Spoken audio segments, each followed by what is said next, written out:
Welcome my friends, welcome to my YouTube channel.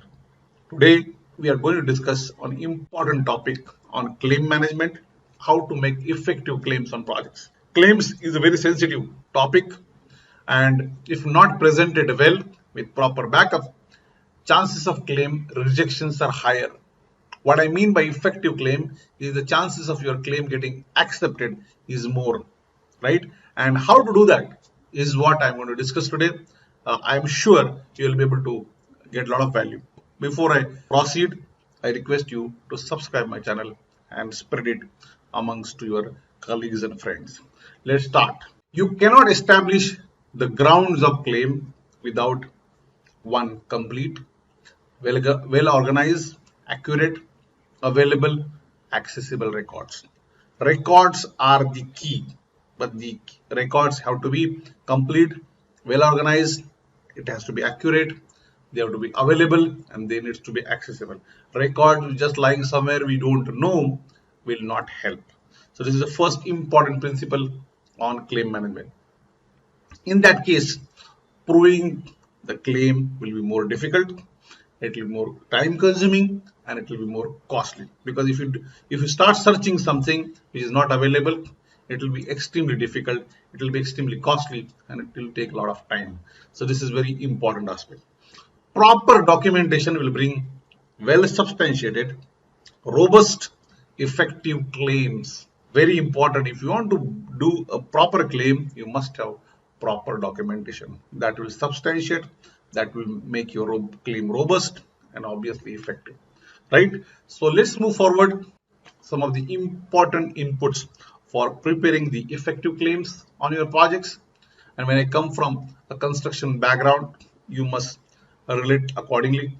The first input is tender document, which includes tender submissions, tender evaluation, and assumptions, and the records regarding the basis for the tender price. So you must have submitted the tenders, that submission should be there.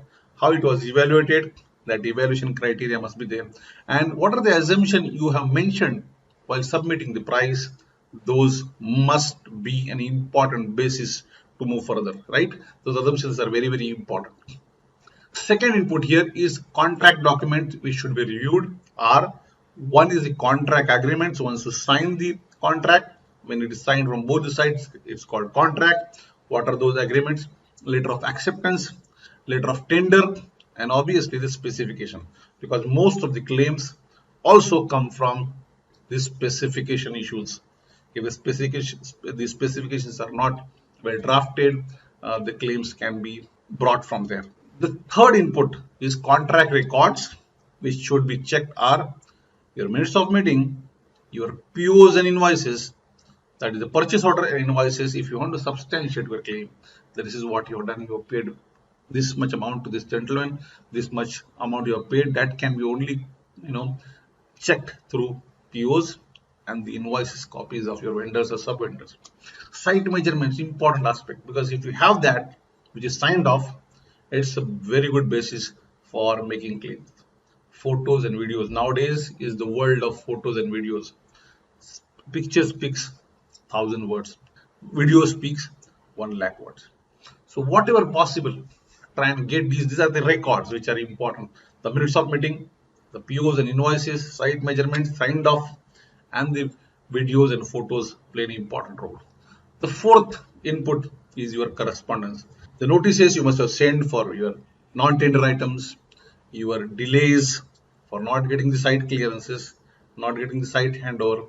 You must also receive some notices from the customer to keep certain areas or items on hold. Those notices are important. Letters you must have exchanged for various delays, for various account related to claims are important.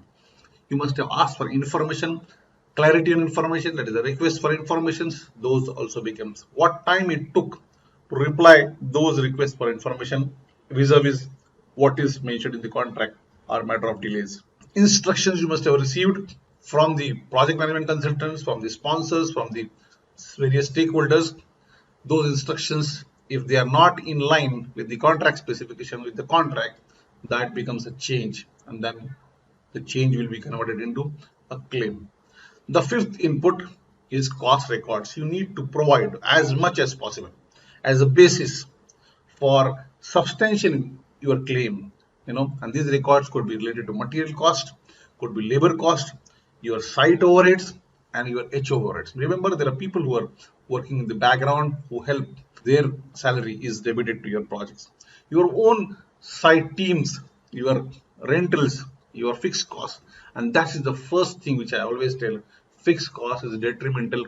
If the projects are delayed, they will just eat up your margin. If you don't have proper records, you will not be able to get a compensation as a part of claim. So very important. So just to summarize everything, for making claims, there has to be a contractual basis. And that's what you have seen in item number 2 and 2.